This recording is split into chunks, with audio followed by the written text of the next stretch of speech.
Welcome to McPlum, simple solutions served daily. In this video, I will show you how to make Brazilian truffles. To begin, you will need just a few simple ingredients. Grab one standard 14-ounce can of condensed milk, 3 tablespoons of good quality cocoa powder, and 1 tablespoon of unsalted butter. Also, have your chosen sprinkles or chocolate shavings ready for the final coating. These basic items are the foundation for creating these delightful, sweet treats. Now, let's cook our brigadeiro base. In a medium saucepan, combine the condensed milk, cocoa powder, and butter.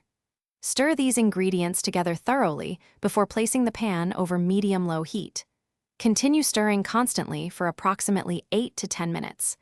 The mixture will gradually thicken and begin to pull away from the bottom of the pan, indicating it's perfectly cooked and ready for the next step. After cooking, carefully pour the hot brigadeiro mixture onto a lightly buttered plate. Spread it out evenly to help it cool faster.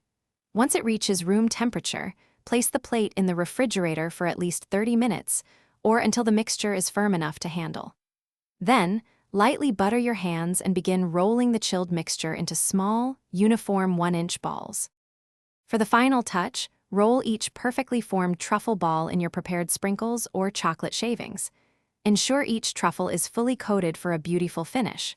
Once coated, carefully place each one into small, decorative paper candy cups. These not only look appealing, but also make them easy to serve. Your homemade Brazilian truffles are now ready to be enjoyed, either at room temperature or chilled. Thanks for watching. Stay juicy and subscribe.